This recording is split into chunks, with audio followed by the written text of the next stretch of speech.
This not only invites crime, but sows cynicism, corruption, fear, and exploitation that poison our civic culture and cast doubt on the future of our country.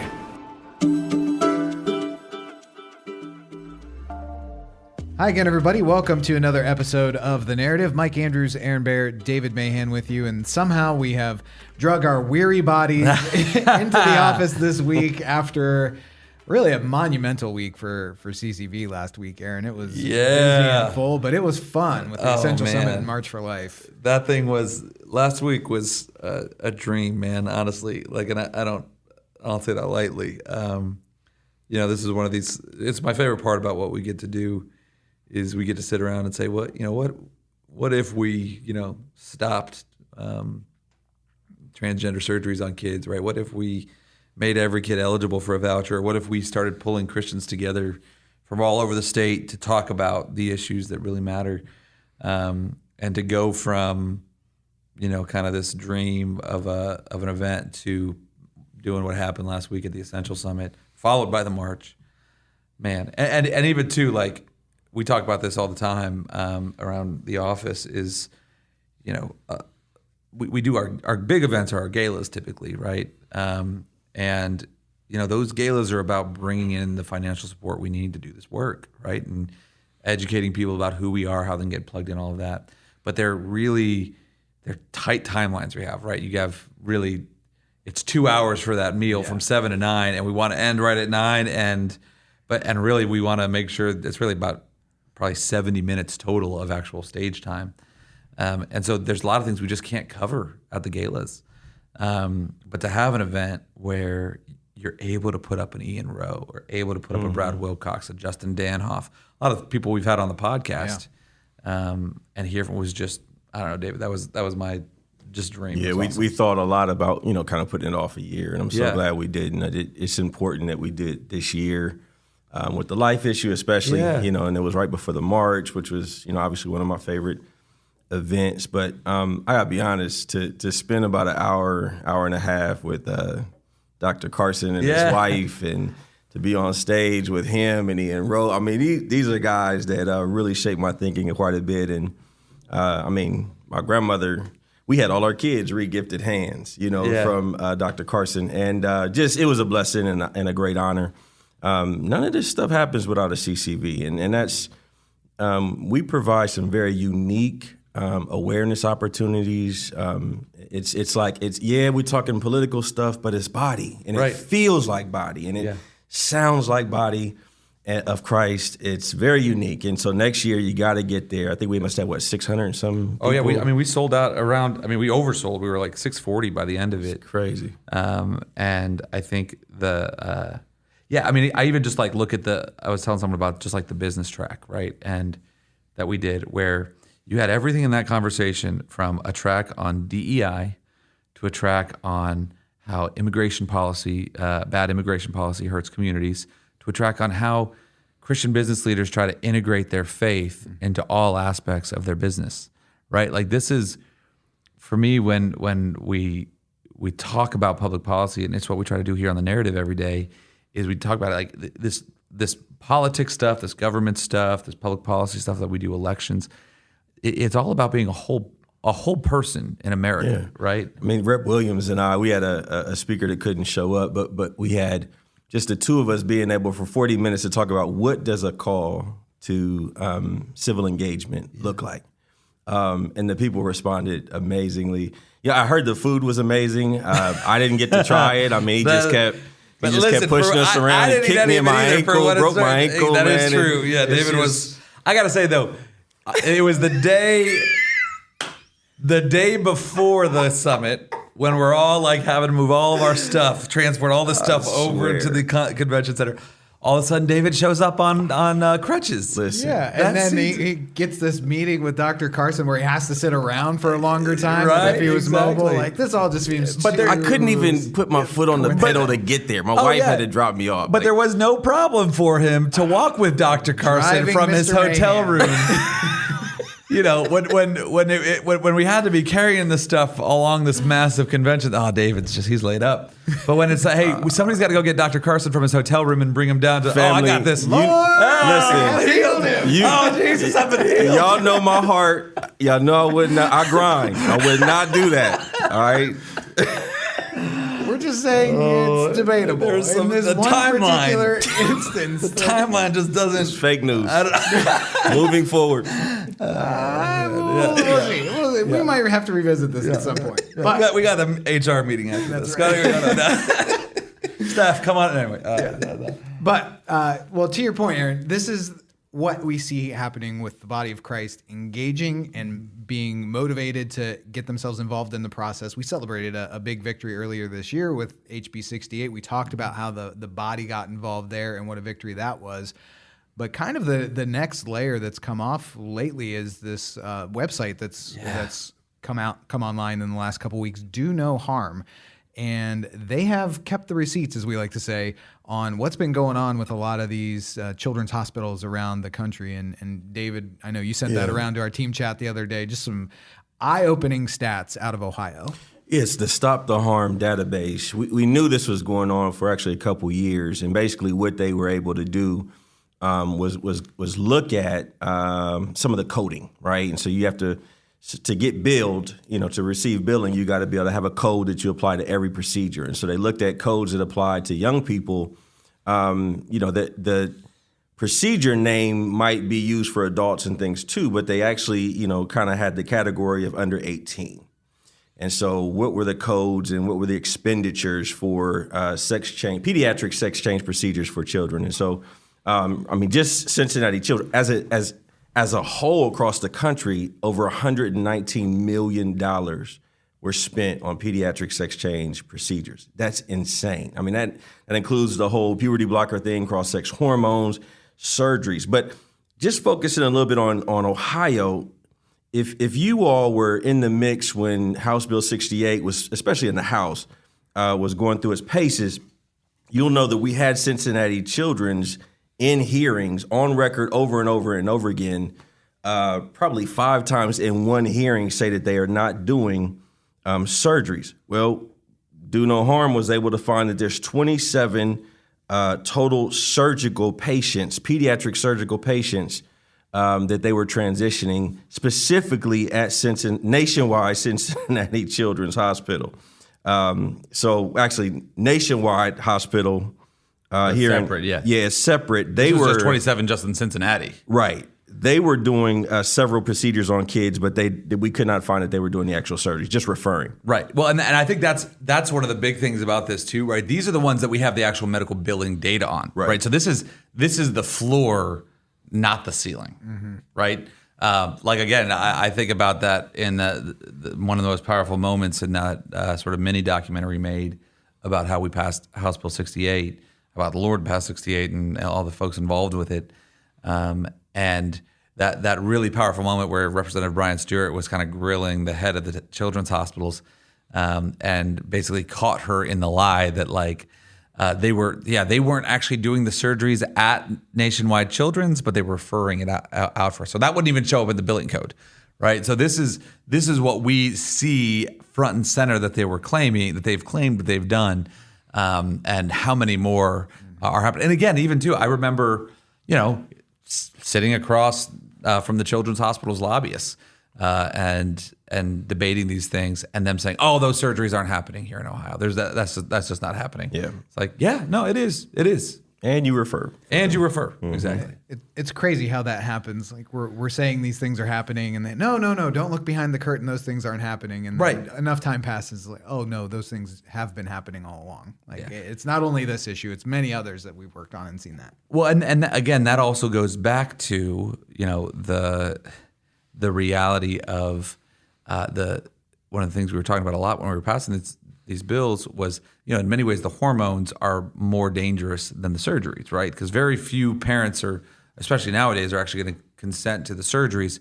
A lot of them will go along with these hormones because they're told they're reversible. That came up in the process. And you can see just the hundreds and hundreds and hundreds of kids who've been put on these puberty blockers and hormones and the big money. That, I mean, what to me, the website kind of reminded me of Maria and I went and saw Matt Walsh's new movie, Am I Racist, which was hilarious, and but one of the David. David's laughing. I could answer that for you. You teed him up I for could have that. saved y'all $20.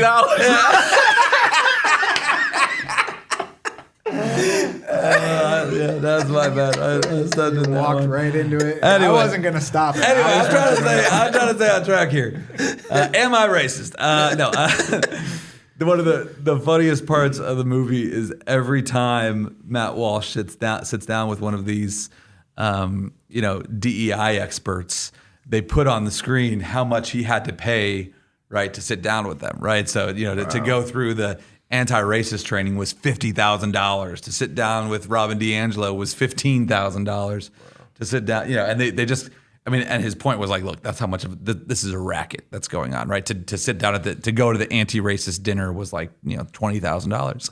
And that's what I think is so good about this website is it's like, hey, this is big business, right? Since we're talking about the black thing on this, I wanted to be clear. Something just came out, and I track this poll every year. It's the Ohio Pulse poll.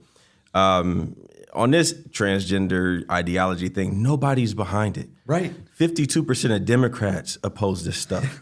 Now, 100% of the Democrats at the State House support it, right. But 52% of all Democrats in the state don't. 65% of African Americans oppose, guys and girls sports, medicalizing children. So the political system around this is so out of whack with where the general, average Joe Ohioan is. It's pathetic. Yeah. Well, and again, this is where most of the time on political issues, Christians we're often kind of on our own, right?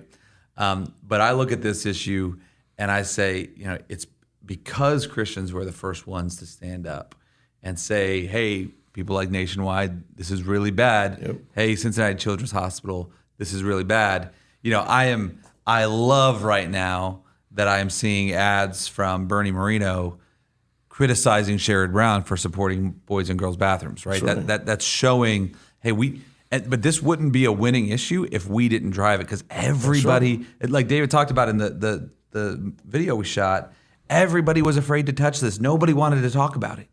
And now you see what we kind of knew was common sense. Like, this is bad, and actually this is bad politics too. 72% of Ohioans oppose it. Yeah. You'd never know that based on media coverage. That's right. So they pull that heartstring story and make you think that Christians are the big bad guys, and that narrative just repeats and repeats and repeats. But that's why I don't trust you, Mike. You run our media, right? I run our media, but I'm not the media. Oh, sorry. Let's make that distinction, please. Still don't trust you. Well, that's fair. That's fair. Nobody's asking you to.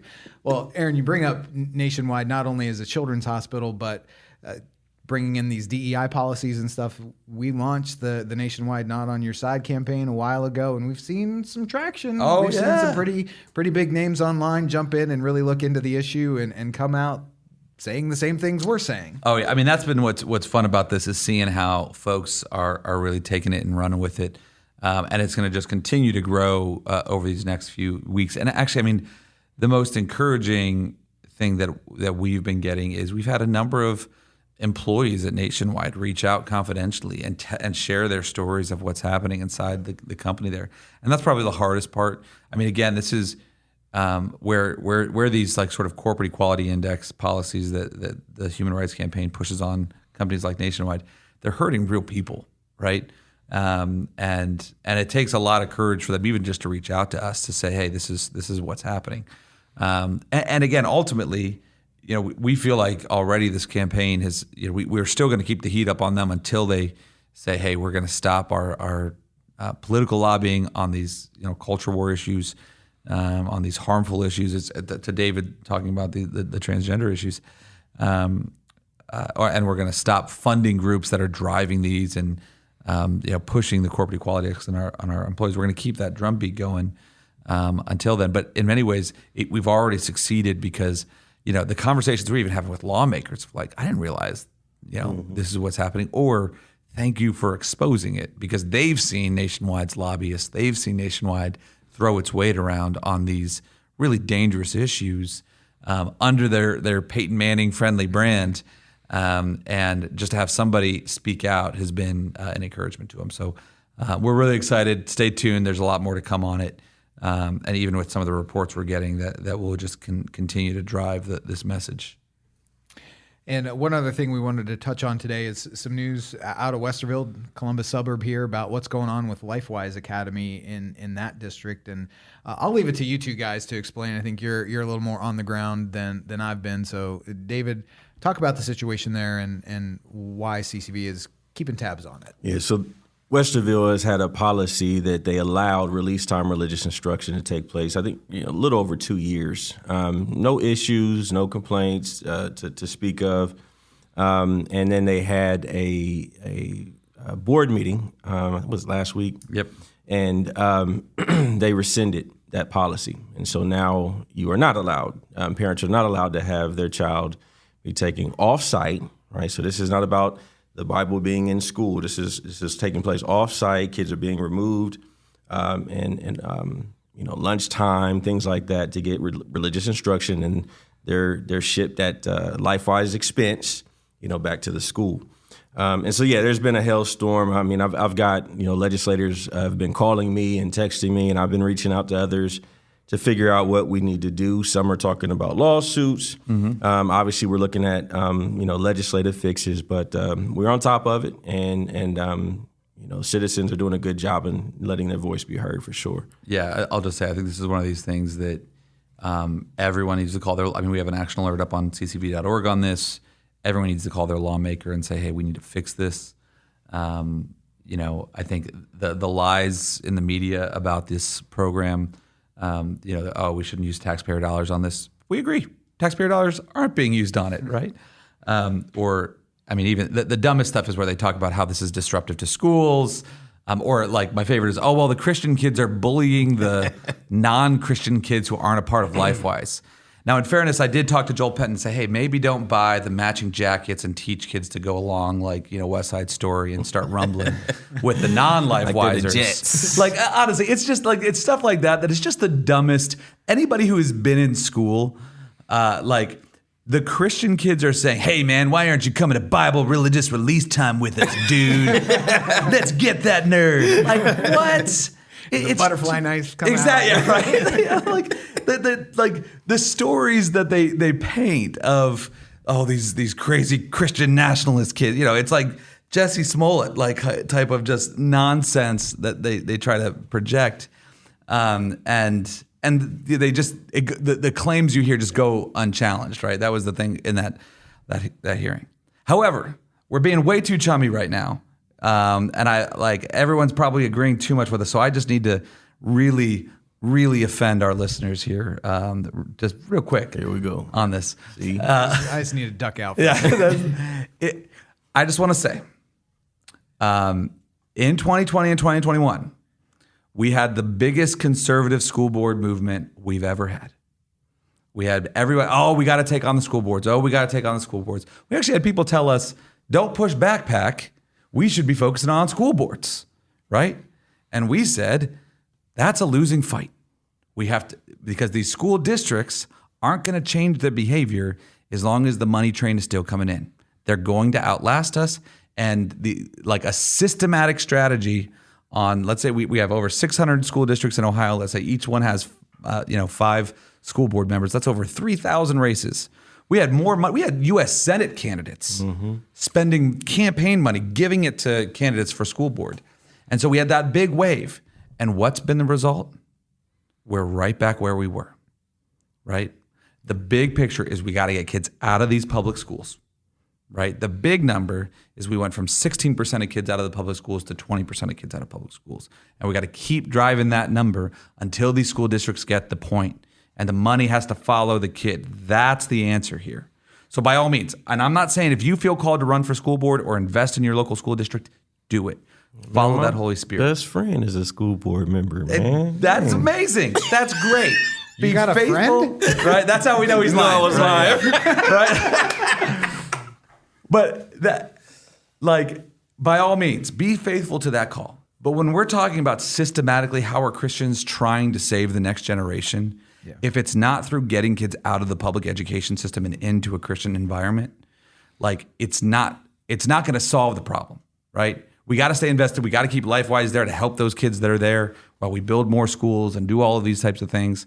And again, certain people are called to it, and I'm not knocking that. But I saw a lot of people really pushing this school board. And I remember saying at the time, guys, this isn't going to be a sustainable and impactful strategy. It's going to be a flash in the pan. A lot of people are going to raise a lot of money, and then they're going to move on. And we're going to end up right back where we were. And that's where we are in a lot of these school districts. I think that's a great segue into our interview portion, even though it's not really an interview. It's a featured speaker today, as we're going to bring in the audio from Kevin Roberts' presentation at the Essential Summit. And the Heritage Foundation, which he's the president of, honored our school planning efforts through OSIN and that kind of thing to do exactly what you're talking about, Aaron, to build out a model of getting kids out of these public schools. Yeah, Kevin Roberts is one of those speakers that I was just desperate for people to hear because he's brilliant. And what he's made such a monumental shift at Heritage Foundation that I don't think a lot of people really fully appreciate. And it's really towards the direction we're going here at CCV. And so this was one of my favorite speeches of the whole event, and I'm excited for you to hear it. Yeah, and I'll say, too, Project 2025 has been this boogeyman out there, but after you listen to Dr. Roberts, it's kind of this seems like he's cutting it pretty much down the middle. He's taking shots at both sides. So it's going to be a great talk. We're excited to share it with you, and it's coming up next on The Narrative. Hey, Narrative listeners. You know, Christians in the marketplace today face more unique and challenging threats than ever before. Businesses are following woke capitalism, chambers of commerce are beholden to social justice, and secular activists are chipping away Christians' First Amendment rights. As Ohio's only Christian chamber of commerce, the Christian Business Partnership stands in the gap to advocate for, to educate, and to celebrate Christian business owners. Joining the partnership also allows businesses to provide their employees with healthcare insurance, workers' compensation, and exclusive banking and educational discounts. To find out more and to join, go to cbpohio.org. That's cbpohio.org. Thanks so much. Thank you all for being here. You know, we do a lot of events at Heritage. We've done that over the last 51 years, and they almost always go off without a hitch, but the fact that this is your first time doing this and it's already so awesome is a testament to Aaron and all of your staff. Aaron, how about another round of applause for Aaron and his team?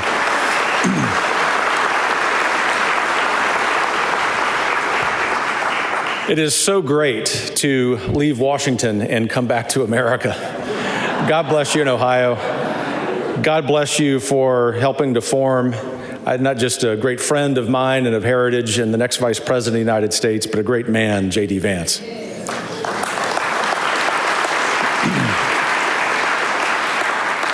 I also have to say, Aaron, I love the name of this conference, this Essential Summit.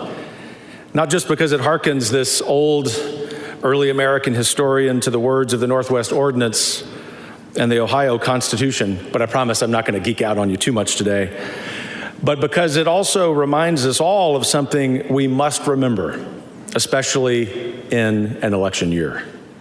Campaigns and candidates and controversies, they're all important. And they're never more important than they are this year with so much at stake. But ultimately, remember, especially over the next 30-something days, they come and go. The essentials, however, like religion, morality, and knowledge, are forever. They are the foundation on which we build our society, the soil from which our culture grows. And today, more than any candidate or party or policy, it is those essentials, more than anything else, that are under attack. Freedom of religion, freedom of speech. You heard over the weekend John Kerry say the First Amendment is an obstacle to the freedom or protecting or violating the freedom of speech. And I thought, yes, that's the whole point, sir. That's why it was created. The right of parents to raise their children in the faith, to educate them according to scientific facts and biblical truth, the safety and privacy of women and girls, true equal justice under the law, the sanctity of marriage, and the fundamental humanity of the unborn. which does not change regardless of any calculation of any campaign in the political season.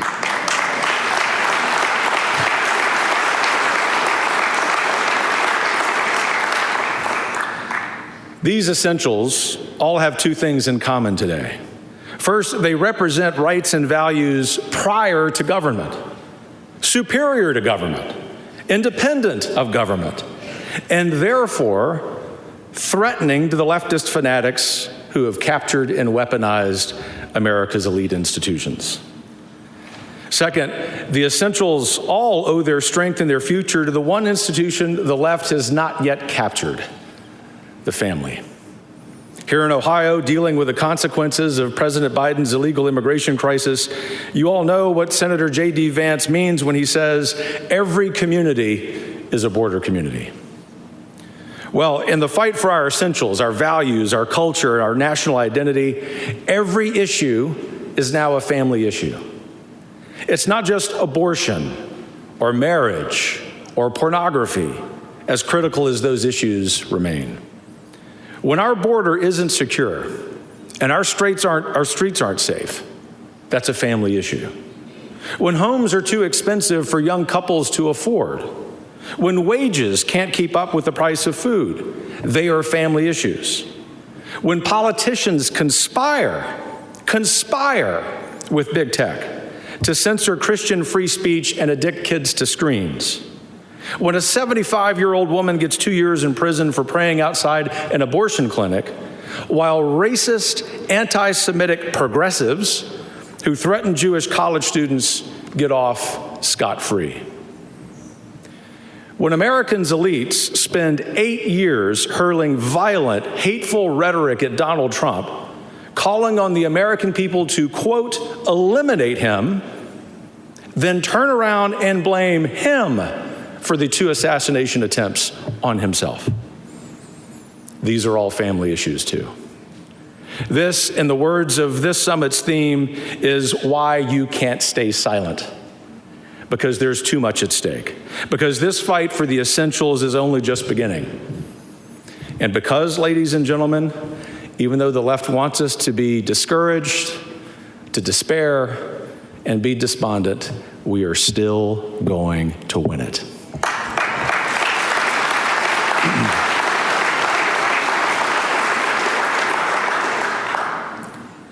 It's a simple plan, it's a simple process, but the implementing of that simple plan, as we often discover in our business lives and even in our spiritual journeys, might be the difficult part.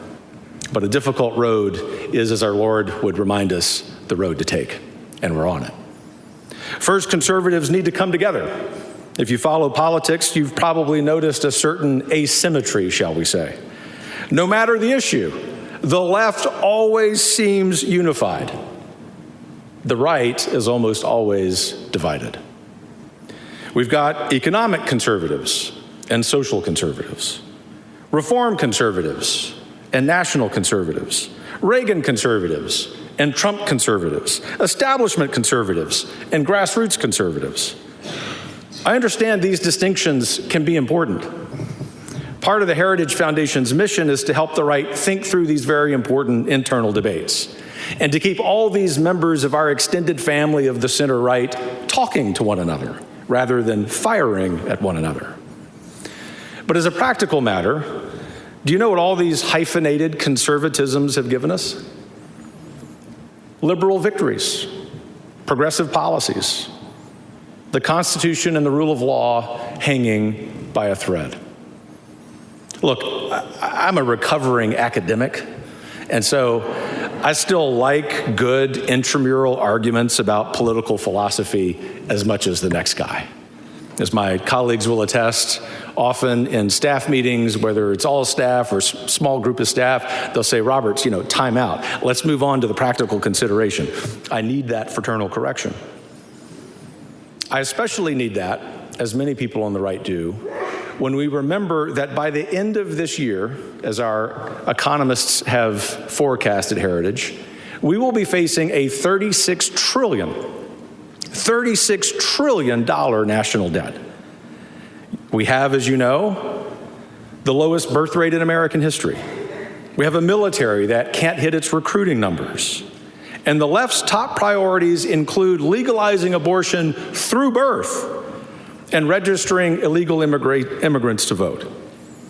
Conservatives need to focus their fire on our political opponents, not on ourselves. And we can, because for all our differences, there is that one priority, the one essential that all conservatives agree on: the family. Everything else conservatives want to do depends on it. It's families that make up our economy, not consumers and businesses, as important as they are. It's families that make up our communities, not atomized individuals. It's families that define our political life, not parties or special interests, especially those headquartered on K Street in Washington. Families, in particular parents, are the bulwark of religion, morality, and knowledge in our country. Right now, they are all that stand between the cultural Marxists of the elite left and our kids. They are fighting the essential fight. They can't win that fight on their own, as you know, and they shouldn't have to. America's moms and dads need an ally, and that is what a united conservative movement can be. Not just for the purposes of winning an election, which is important, but for the purposes of revitalizing American society in the long term. To defeat the woke new left, we quite simply need a new right. United, focused, and committed to rescuing our country by putting families first. That's step one for conservatives, uniting the right under the centrality of the family. Step two is actually leading the country. One of the biggest mistakes conservatives make is trusting that Republican insiders and elites share all our values and priorities. That everyone with a title like governor or congressman and an R next to their name has our best interests at heart. Or frankly, that they even know what they're doing. Maybe it's different in Columbus. Yeah, I knew it isn't. Obviously, judging from your reaction, it isn't. It's not that way in Austin either. In Washington, Republican leaders treat conservatives, especially values conservatives, as junior partners in their political coalition. They act as if the pro-life movement and the school choice movement and First and Second Amendment movements free ride on the electoral juggernaut of corporate interests and the military-industrial complex. Now, don't get me wrong, I am all for lower taxes and a strong national defense. But this hierarchy is, as one Joe Biden would say, malarkey. Conservatives have never ridden on the backs of defense hawks or libertarians. They ride on ours. Defense contractors and big banks didn't elect Ronald Reagan, and they sure as heck didn't elect Donald Trump. Everyday working families did.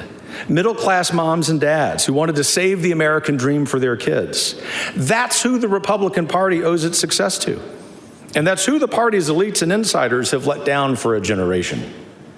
It's no exaggeration. The division, the dysfunction, the decline we see all around us, led at every step by the breakdown of our families, didn't just happen. Establishment Republican leaders helped make it happen. We are living in the broken nation their political misjudgment has built. They were the ones who sold out blue-collar communities and social solidarity to corporate trade with Mexico and China. They were the ones who insisted that repeated, unauthorized, unclear, unconstitutional military interventions would somehow make our nation safer and stronger. They were the ones who told us to downplay moral and social dissolution while funding the weaponized deep state driving so much of it. They were the ones who scolded us that mass and even illegal immigration was good and that big government could somehow be compassionate. They were the ones who told us Donald Trump could never win and would never keep his promises about the Supreme Court. I think it's time for conservatives to start trusting our instincts. It's time to stop letting insiders and elites put first things second and to stop following supposed leaders who spent the last 3 decades fighting us and failing the nation. The American right for half a century has been a coalition of moms, dads, and kids. It's time for conservative leaders to finally make it a coalition for moms, dads, and kids.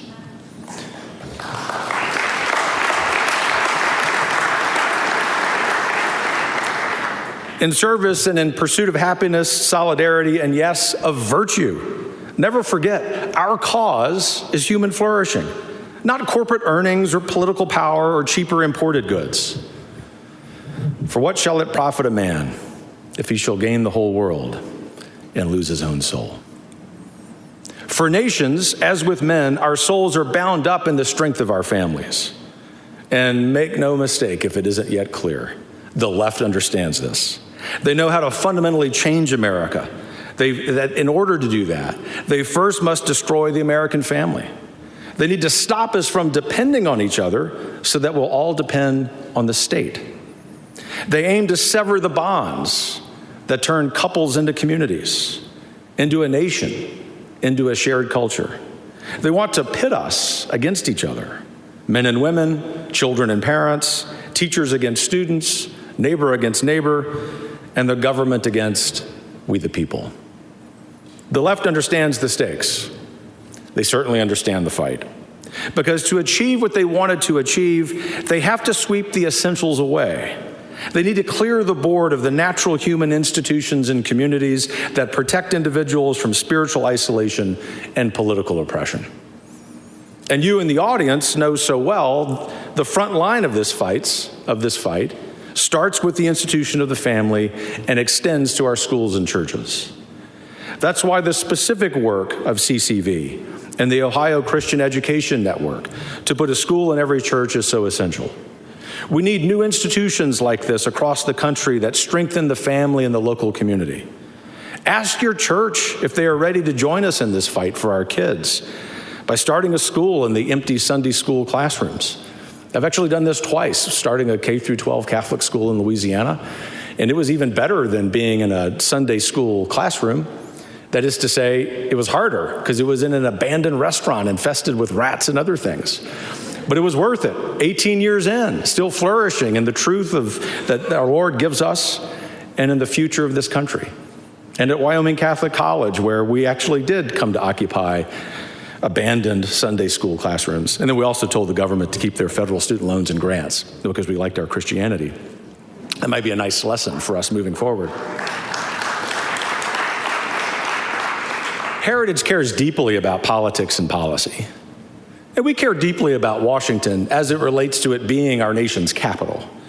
But we also care far more deeply about the people and the institutions in our local communities that by their health, by their flourishing, puts Washington's power in a smaller box. That's why this work is so vital. There's a reason that the left turned families into the battlefield of American politics. And let's face it, the Republican establishment is largely uninterested in this fight. They either cannot or will not answer this challenge. So conservatives must step up to become the national majority movement that, in truth, we've always been, to rescue moms, dads, and kids across the country now fighting for their very way of life. The task I'm describing is nothing less than saving the American dream from the anti-family nightmare now descending upon it. To do that, we need more than a slogan. We need a plan. That's what the Heritage Foundation and our 110 partner organizations across the conservative movement set out to produce 2 years ago when we launched something you have never heard of, Project 2025.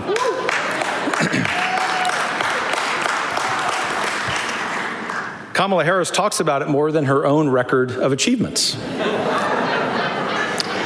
That's because she has none. And I welcome you to go to a great website I recently discovered, dangerouslyliberal.com, which explains the policy record of the vice president and her running mate, the governor of Minnesota. The media has tried to turn this plan into some secret partisan scheme for the Trump campaign. Every part of that narrative is false. It's not secret, nor is it partisan, nor is it tied to any one individual candidate. No disrespect to candidates, but it's bigger than them. We have done this every 4 years since 1980. The difference this time around is that the left is playing for keeps. And so when they come after us, they're coming after you. They are no longer interested in policy debates over tax policy or other topics.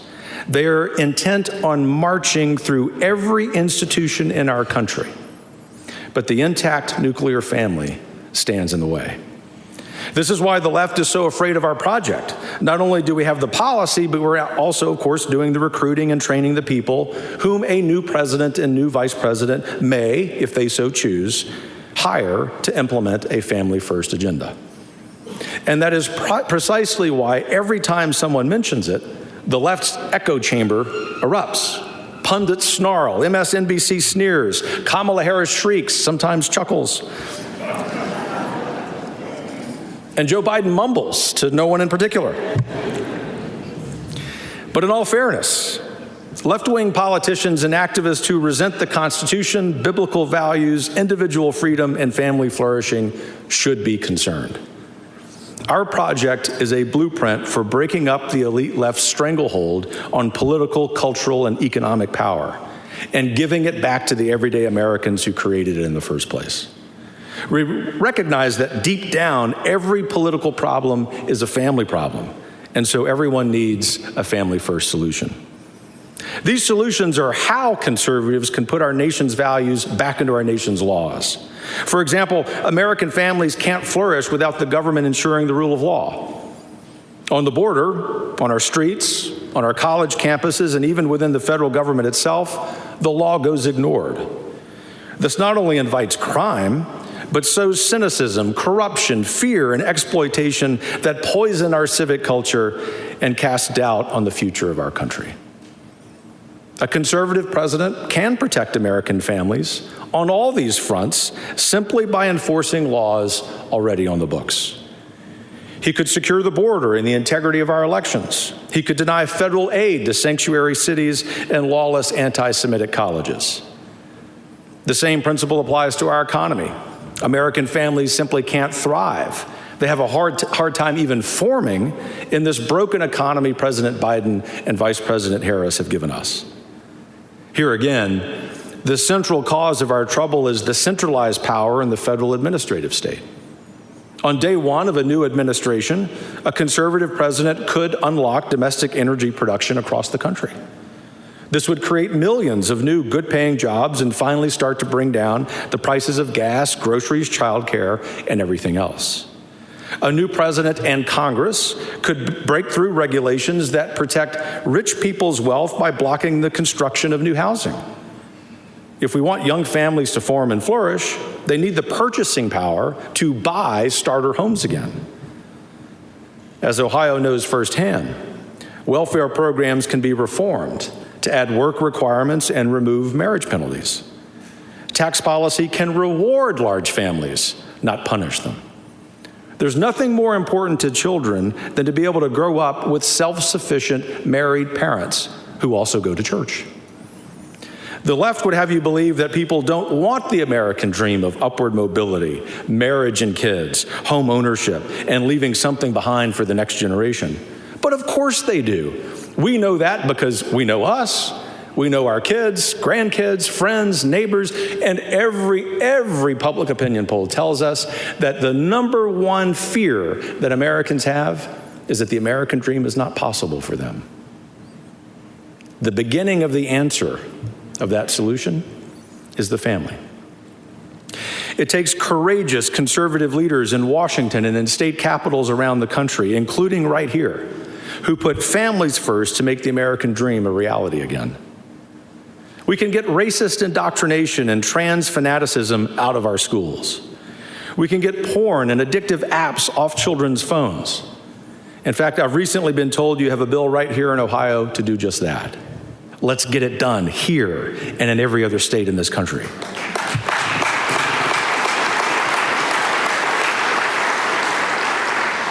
And for the human trafficking that they perpetrate, let's throw the porn predators in jail where they belong.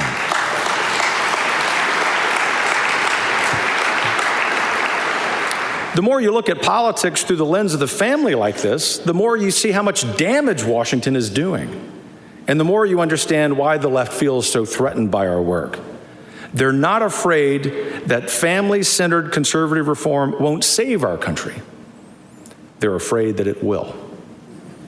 They're afraid it will break up their unaccountable power and take back the billions of taxpayer dollars they use to wage culture war against us. They're afraid we're going to put political, corporate, and cultural elites back to work for the American people instead of the other way around. And they're right to be afraid. Not because we're going to do anything untoward or inappropriate, but we're going to wield political power when we earn it. Look, ladies and gentlemen, a renewed conservative movement, focused, leading, and with a comprehensive agenda of family-first reform, can accomplish everything the Washington establishment has failed to do over the last generation. We really can rescue the American dream and give every American family the chance to live it again. But only if we understand that no one is going to do this work for us. We can't rely on a single party or a single politician. We, the people, have to demand it from our leaders. The good news is, you already know that. It's not a coincidence that this inaugural Essential Summit is being held the day before tomorrow's Ohio March for Life.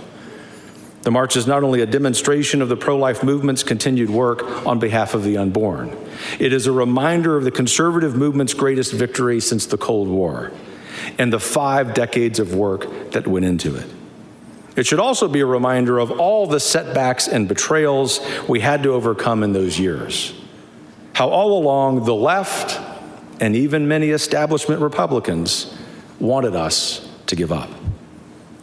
Most of all, it should be a reminder to conservatives of how we won that fight. It was, you may remember, a familiar 3-step process.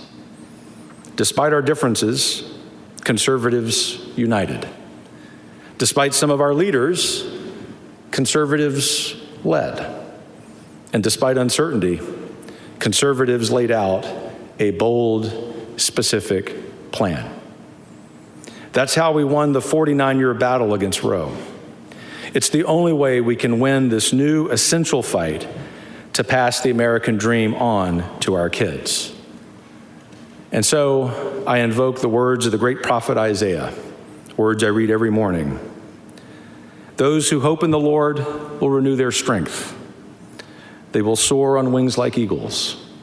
They will run and not grow weary. They will walk and not be faint. Today, tomorrow, and every day, march on. The Lord has not given up on this republic or on you. God bless you. Thank you for tuning in to this episode of The Narrative, presented by CCV and produced by Wessler Media. If you found today's episode insightful, leave us a review or rating and subscribe anywhere you get your podcasts. We're your hosts, Mike Andrews, Aaron Baer, and David Mahan, and we'll see you next time on The Narrative.